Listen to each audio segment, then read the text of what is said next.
Bueno, pues ahora nos encontramos con Sergio Lara. Él es Roy Connection Architects Latam de Human Connection Media. Vamos a hablar sobre un tema súper importante y que hoy en día tiene una actualidad que jamás había tenido, a pesar de que es un tema que lleva muchos años, que son las fake news. Y ellos hicieron un estudio muy interesante. ¿Qué tal, Sergio? Buenos días. Gracias por aceptar la entrevista. Buenos días, Carlos, ¿cómo estás? Gracias a ti y a tu auditorio por escucharnos y darnos la oportunidad de dar este estudio que nos parece sumamente interesante. Padrísimo. Primero que nada, antes de entrar en materia, como se dice, ¿qué es Human Connection Media? Human Connection Media es una agencia independiente. Nos dedicamos a toda la parte de medios de comunicación, compramos toda la parte digital, toda la parte offline. Es una agencia, una red independiente, un networking que principalmente nuestra función es manejar toda la publicidad multimedia de los diferentes clientes o cualquier ente que busque optimizar sus campañas publicitarias.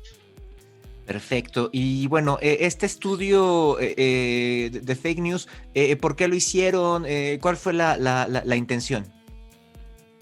Bueno, inclusive lo verás hace unos días con el tema que tuiteó nuestro amigo Donald Trump diciendo que era fake news, ¿no? Entonces, una de las cosas es un tema de total interés. Dos, nos dimos cuenta que había muy poca data consolidada en el mercado. Entonces, es un tema de interés con poca data consolidada y aparte es algo de lo que creemos nos hace una diferencia como humanos en la interpretación de los datos. Nosotros nos consideramos unos expertos en interpretación de data, entonces decidimos que este estudio tendría relevancia para el mercado como está hoy. De hecho, esto del impacto de las fake news en la reputación de las organizaciones, a mí me llama mucho la atención porque, como dices, hay pocos datos y es un tema que cuesta siempre mucho trabajo explicar a las personas a las que afecta, ¿no?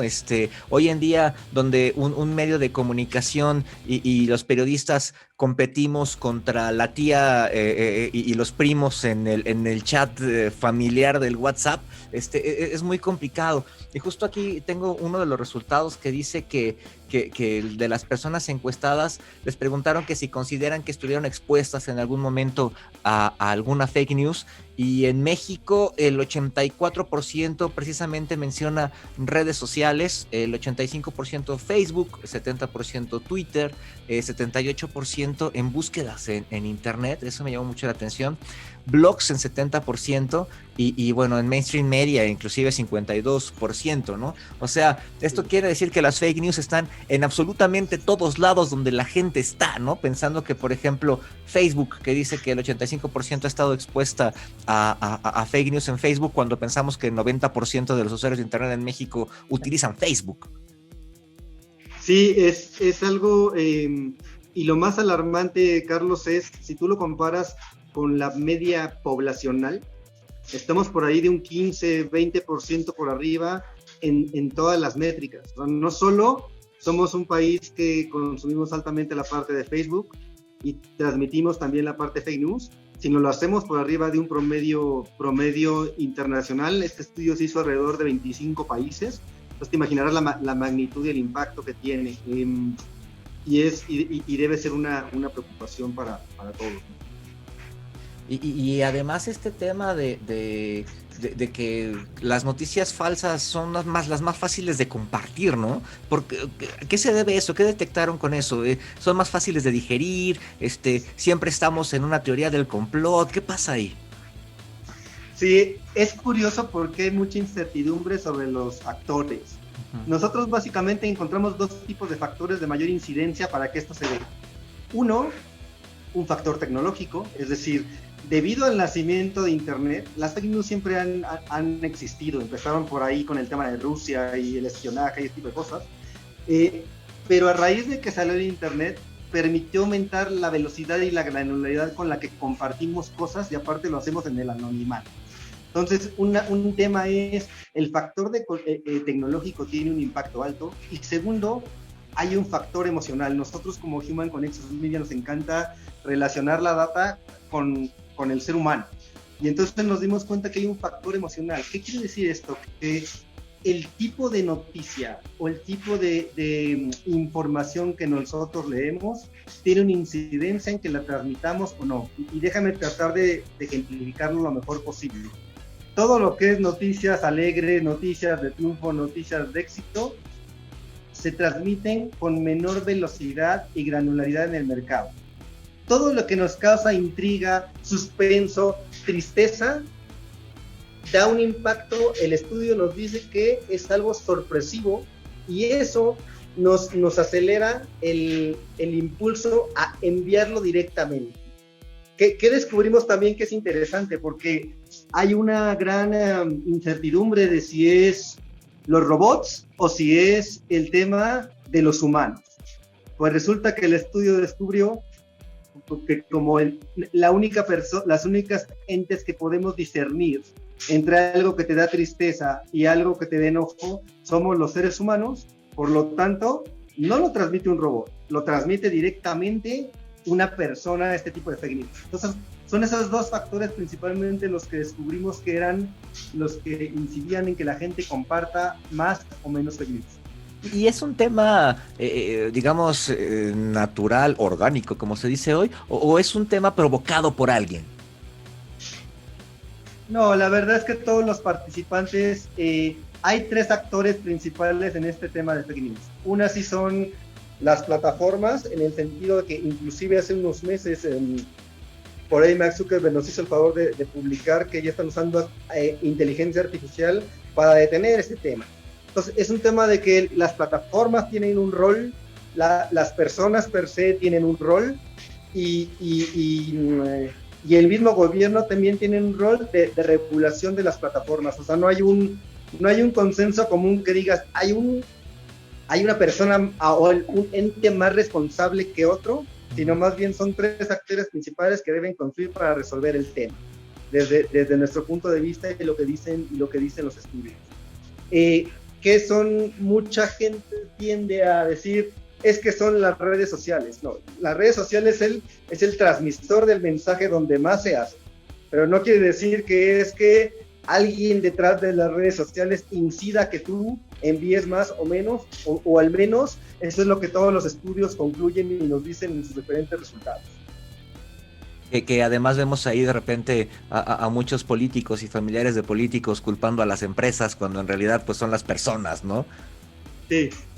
Y justamente sobre eso, uno de los resultados, cuando les preguntaron sobre los temas de las fake news, pues una extremada mayoría se refirió a la política, después a las leyendas o mitos urbanos, estas cosas de los fantasmas y cosas así que de repente escuchamos, los negocios, y bueno, después temas como guerra, terrorismo y pandemia, ciencia y tecnología, entretenimiento, desastres naturales, que efectivamente son esos temas, como mencionas, macha muy bien con esto del rollo del feeling de las personas, y con cierto morbo y demás, y sobre todo en lo político, que puede tener detrás alguna otra intención. Sí, o más bien, o sea, yo lo que te diría hablaría el estudio nos habla de momentos, es decir, cuando un país tiende a estar más polarizado, cuando va a haber un cambio en las elecciones, cuando hay una epidemia como la que vivimos ahora, se exacerba el hecho de que yo quiero compartir más y ver lo que está sucediendo de acuerdo a los estudios. Por esto es que nos decían, y vamos a hablar ahorita del tema de Estados Unidos, ¿no? Entre más polarizado está Partido Demócrata y Partido Republicano entre la población, tiene mayor incidencia que yo comparta o no el tema de las fake news. Entonces, más allá de cualquier cosa, nosotros lo que vimos es que dependiendo del momento que vive el país y de la situación que se esté viviendo en el momento, se incide más en estos tres temas. Pero sí, siempre la política va a ser el factor que con mayor granularidad se va a amplificar cualquier tipo de mensaje que se esté poniendo por ahí, lo vamos a compartir, ¿no? Y de acuerdo además, a los estudios. Ajá. Y además hay un asunto que me brincó también mucho.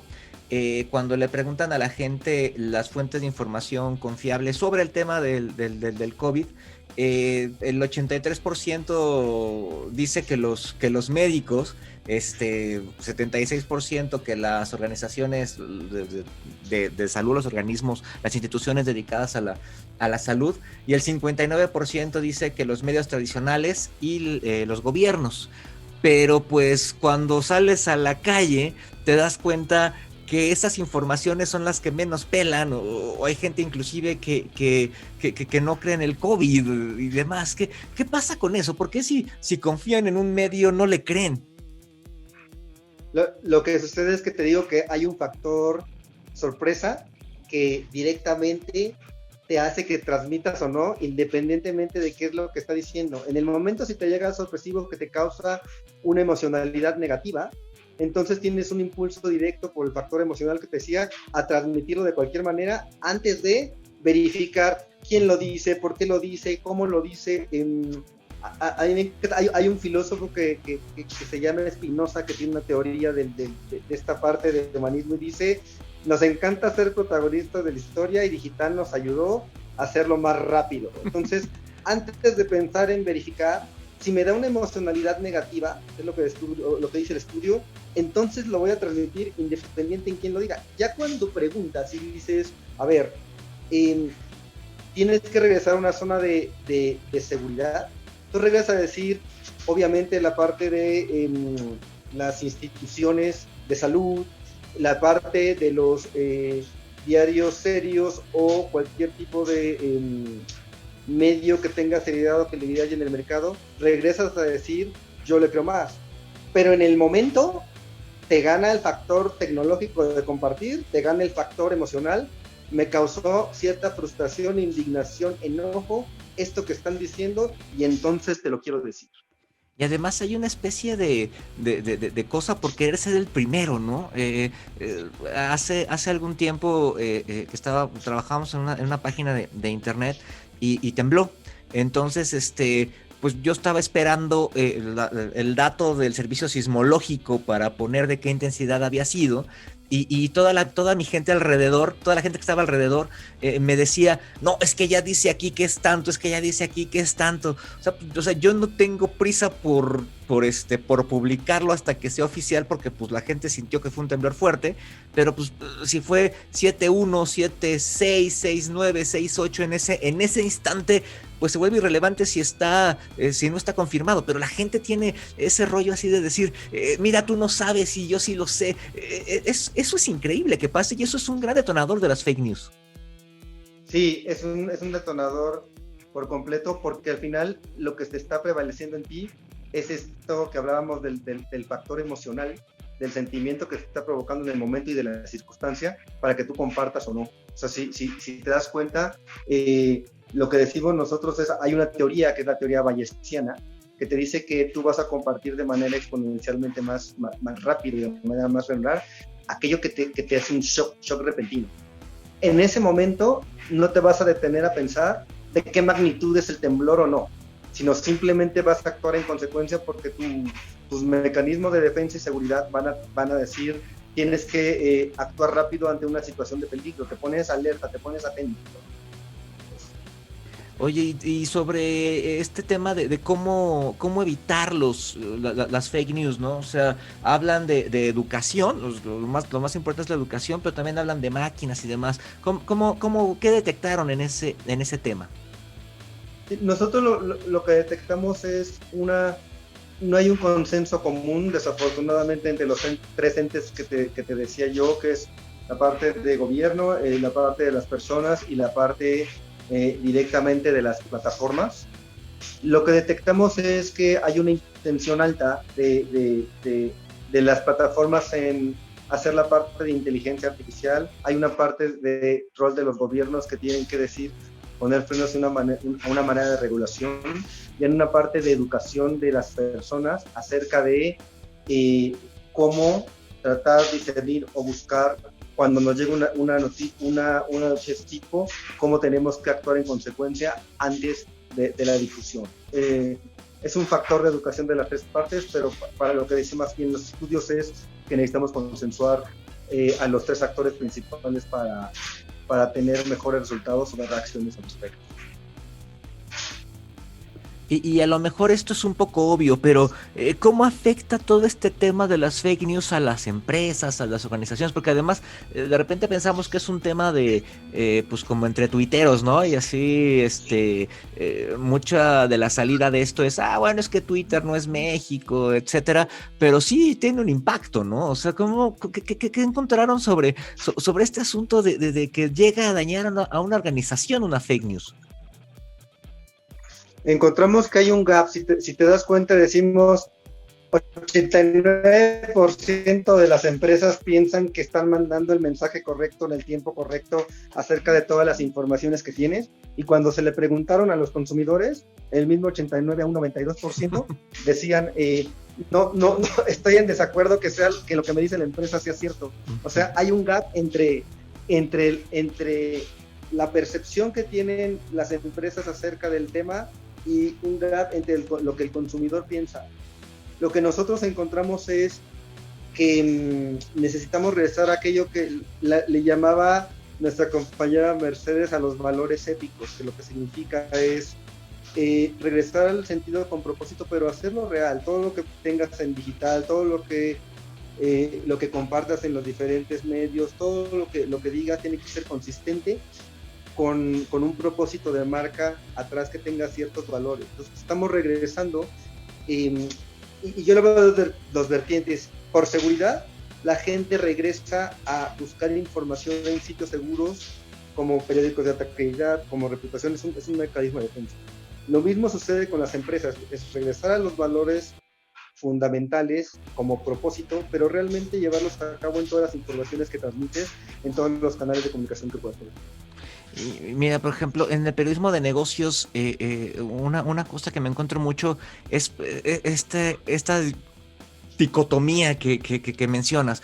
Por un lado dicen, no, pues tal marca usa niños en Oriente para fabricar, etcétera, pero a la vez que busca un producto con calidad, busca esa marca. O sea, hay un rollo como de no creerle al poderoso, a la marca, al emporio, no sé, descalificarlo a priori, pero al momento que necesita tomar una decisión de calidad, de compra, etcétera, al final caen en esas marcas. ¿Qué pasa con eso y con la información y este fenómeno de las fake news con esto?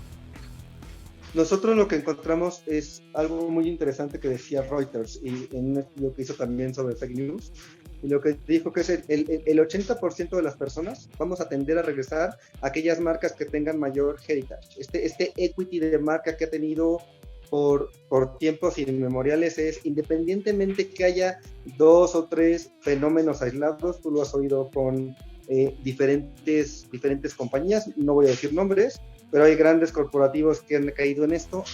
Decía un poco en el tema de las marcas, directamente lo que creo es que la reputación de marca que han podido lograr estas marcas a lo largo del tiempo, el heritage que tienen, encontramos que les ayuda a que se mantengan independientemente de los efectos aislados que pueda tener alguna noticia que se haga al respecto por el brand equity que tienen.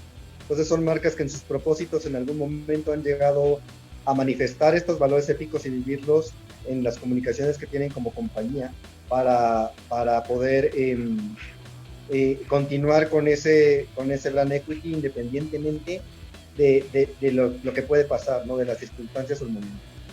Y eso también se ve en otra pregunta que hicieron de cuál era el medio que habían empezado a consumir más durante la pandemia. Resultó ser la televisión, ¿no? Que es además el medio más atacado, pero que cuando requieren información es al que recurren.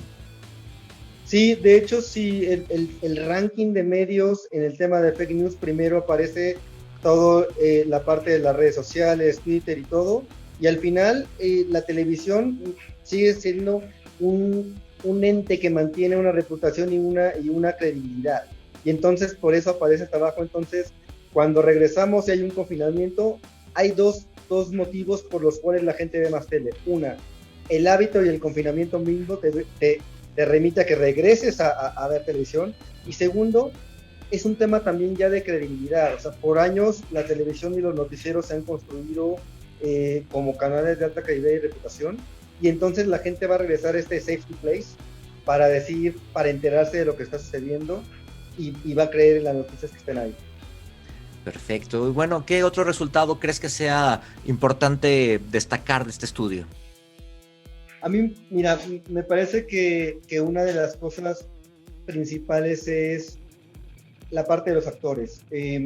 Los tres actores que son gobierno, plataformas y personas, tenemos que crear una conciencia educativa para evitar que esto suceda. Vamos a tener, una de las cosas más importantes que descubrimos es algo con lo que vamos a seguir viviendo. La tendencia en los últimos 4 años nos dice que creció un 15%, esto va a seguir, vamos a vivir con ello, y entonces todos los que tenemos algún tipo de participación como actores, lo que nos dice es tenemos la labor de poder educar a los entes a que participen, a que vean de qué manera se puede disminuir esto, o al menos que compartas de manera educada el tipo de información que puedes tener. Perfecto, y pues bueno, ¿qué nos queda de enseñanza de todo esto? Mencionabas ahorita que necesitamos educación y demás, pero yo comentaba cuando estábamos preparando esta entrevista que es un tema que a mí me cuesta mucho trabajo explicar, ¿no? O sea, hay una cosa ahí con la gente que es muy difícil hacer entender. Supongo que también con las organizaciones, al interior de los medios, de repente también es muy complicado saber cómo manejas las fake news. Ahora hace unos días vimos cómo medios de comunicación cortaban discursos de Donald Trump porque estaba diciendo fake news, y hubo periodistas y medios que criticaron eso, que porque era algo que no se debía de hacer. ¿Qué pasa? ¿Cómo tratar este tema? Digo, a mí me parece que la primera cosa que nos dice el estudio es lo que te decía, esto va a continuar. Entonces es algo con lo que tenemos que vivir. Entonces, más allá de no decirlo, ocultarlo, tratar de disminuirlo, es por donde debe ser, y es a través de lo que nos dice el estudio, es que es a través de la educación. Es decir, hay una serie de, tú lo debes saber mucho mejor que yo, nos decía, hay una serie de requisitos periodísticos para verificar si una nota es verdadera, si una nota es falsa, tratar de nosotros regularnos por ese patrón. Segundo, ya las plataformas están haciendo su labor con la parte de inteligencia artificial para disminuirlo. Tercero, debe haber algún tipo de regulación del gobierno para que esto suceda, pero estas tres cosas lo que vimos es que no hay un consenso. Entonces hay que poner a los participantes en la misma mesa a dialogar caminos, porque es algo con lo que vamos a seguir viviendo, porque como vimos es algo emocional inherente del ser humano, y la velocidad de la parte digital va a seguir aumentando. Entonces por ahí creo que me parece a mí, y este es un punto de vista extraído de lo que vimos en el estudio, que es por donde deberíamos un poco navegar. Perfecto. Oye, como bonus, ¿qué tan difícil fue hacer un estudio como este? Los encuestados, la gente en la calle está enterada del tema, o sea, tiene claro lo que le estaban preguntando sobre un tema como el fake news. No, directamente aquí hay dos fuentes, ¿no? Una fuente totalmente fuente de escritorio, es decir, nosotros compilamos lo que dice la gente de Ipsos Dimsa en el estudio de fake news, compilamos todo lo que hace la parte de Reuters, y también hicimos 2 o 3 preguntas afuera, o sea, sin ningún criterio, nada más para confirmarse estas tendencias, y no es un tema del que se tenga claridad, o sea, todo mundo, al final el consenso común es deliberadamente tú mandaste una información que puede ser o no mentira, pero más allá de esa definición no hay algo que los estudios digan que hay un entendimiento claro de cuáles actores, qué factores, qué sigue, cómo se relacionan las marcas. Eso no, sino simplemente es comparto o no comparto, y el sentimiento es de preocupación, o sea, sí. Y para ser más claro, es lo que nos decía el estudio, es que es 7 de cada 10 personas o más están preocupadas de que si lo que están viendo en las noticias es real o es falso. Hay una preocupación, pero que el ciudadano común no puede dimensionar. desde nuestro punto de vista. Sí, tremenda labor que hay ahí, sobre todo hoy en día donde lo que prevalece es el complot, ¿no?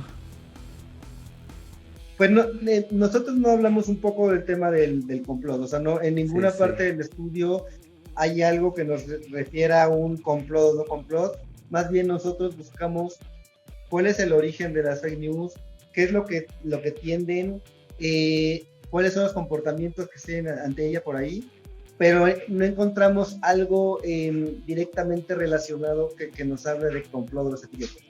Padrísimo, súper interesante. Quien quiera consultar el estudio, ¿dónde lo puede ver? Y directamente puede entrar a nuestra, yo te voy a pasar la página de internet que tenemos, como le ponen Human Connections Media, y van a encontrar no solo eso, sino todos los estudios que hemos hecho a nivel de las marcas, publicidad, etcétera. Ahí lo pueden consultar directamente. Voy a pasarles yo mis datos con todos mis correos. Y ahorita como estoy en el celular, te diré slara@humanconnectionmedia.com y pueden hacernos todas las preguntas, consultar estudio y todo lo que quieran. Padrísimo. Cuando estén viendo esta entrevista, esos datitos van a estar apareciendo aquí abajo, entonces, padrísimo. Oye, pues muchísimas gracias, súper interesante, un gran tema, y bueno, ustedes que están metidos en estos estudios y demás, pues bueno, espero que evidentemente por eso no sea la última vez que platiquemos. Al contrario, Carlos, te agradezco mucho el tiempo, el espacio y a tu auditorio que nos escuchen y estamos a sus órdenes. Padrísimo, él fue Sergio Lara, Roy Connection Architect Latam de Human Connection Media. Muchísimas gracias, un placer y bueno, estamos en contacto. El placer es mío, te lo agradezco mucho.